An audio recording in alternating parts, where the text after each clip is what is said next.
बच्चों, क्लास में आप लोगों का स्वागत है। आज हम लोग क्लास 11th की शिक्षा शास्त्र के बारे में स्टडी करेंगे। शिक्षा शास्त्र क्या है, और सबसे पहले पढ़ाने से पहले मैं बच्चों से एक बार मैं आग्रह करूंगा कि कृपया वे अपने पाठ्यक्रम मतलब सिलेबस को समझ लें और देख लें। शिक्षा शास्त्र दो भागों में बटा हुआ है, खंड क और खंड ख। ये शिक्षा शास्त्र दो भाग में बटा हुआ है। खंड क खास तौर से शिक्षा शास्त्र के सिद्धांत के बारे में हमको पढ़ना है। खंड क में जितने भी शिक्षा शास्त्र के सिद्धांत हैं उसके बारे में मुझे स्टडी करना है, और खंड ख में शिक्षा मनोविज्ञान से संबंधित मुझे स्टडी करना है। सबसे पहले हम बताना चाहेंगे, खंड क में हमारे टोटल 12 चैप्टर है। 12 चैप्टर को स्टडी करना है, और जिसमें पहला है शिक्षा की अवधारणा, जिसमें हम बताएंगे कि शिक्षा क्या है, शिक्षा की परिभाषा क्या होती है, शिक्षा की उत्पत्ति कब हुई, कैसे हुई, किस शब्द से हुई, ये सारी चीजें हम लोग इसमें पढ़ेंगे। दूसरा है शिक्षा के उद्देश्य। इसमें हम लोग स्टडी करेंगे कि शिक्षा का उद्देश्य क्या है, हम लोग शिक्षा ग्रहण क्यों करते हैं। तीसरा है शिक्षा के अभिकरण, परिवार और गृह, मतलब इसमें हम लोग स्टडी करेंगे शिक्षा के अभिकरण। शिक्षा हमें किस किस माध्यम से प्राप्त होती है, परिवार से भी होती है, हमारे घरों से होती है, ये तमाम चीजें इसमें हम लोग स्टडी करेंगे। चौथा है विद्यालय। सबसे महत्वपूर्ण जो शिक्षा होती है वो मुझे विद्यालय से मिलती है, हमें विद्यालय से मिलती है, इसके बारे में हम लोग स्टडी करेंगे। पांचवा है समुदाय और समाज। कुछ शिक्षाएं हमको समाज से भी मिलती है, इसके बारे में हम लोग अध्ययन करेंगे। छठवां है स्थानीय संस्थाएं, स्थानीय संस्थाएं। सातवां है राज्य। आठवां है मॉन्टेसरी शिक्षा प्रणाली, मॉन्टेसरी शिक्षा प्रणाली। और नौवां है किंडरगार्टन प्रणाली, और 10वां है डाल्टन प्रणाली। ये सब शिक्षा के सिस्टम है, ये सब शिक्षा की प्रणाली है, इसके बारे में हम लोग स्टडी करेंगे।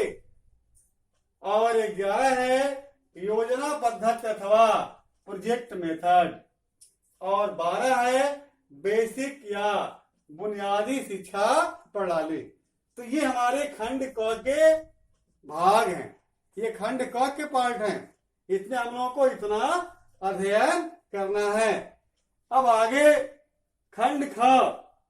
खंड ख में मैं आपको बताना चाहूंगा कि जो पहला जो पार्ट है, इसमें पहला जो चैप्टर है उसका नाम है शिक्षा मनोविज्ञान, मतलब शिक्षा का मनोविज्ञान से भी संबंधित है, इसके बारे में हम लोग स्टडी करेंगे।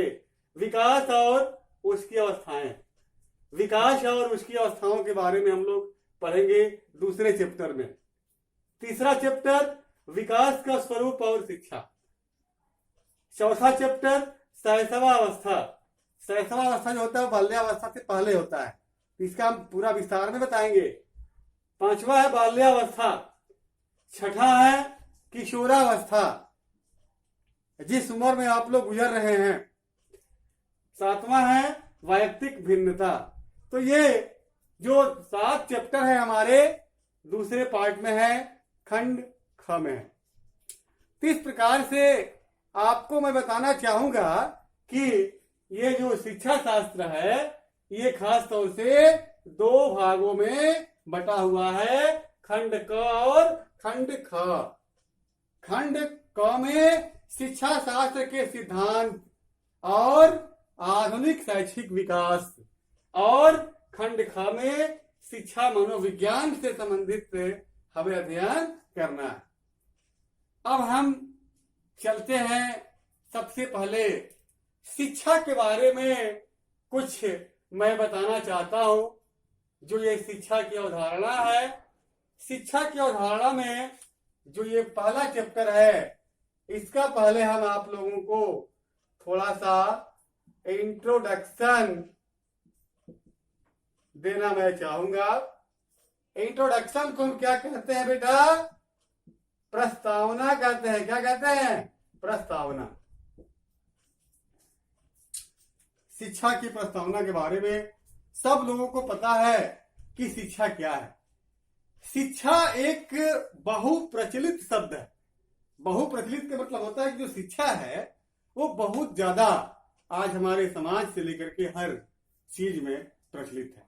समाज का हर व्यक्ति शिक्षा शब्द का विभिन्न अर्थों में प्रयोग करता है। समाज का कोई ऐसा व्यक्ति नहीं है कि जो शिक्षा शब्द का प्रयोग नहीं करता।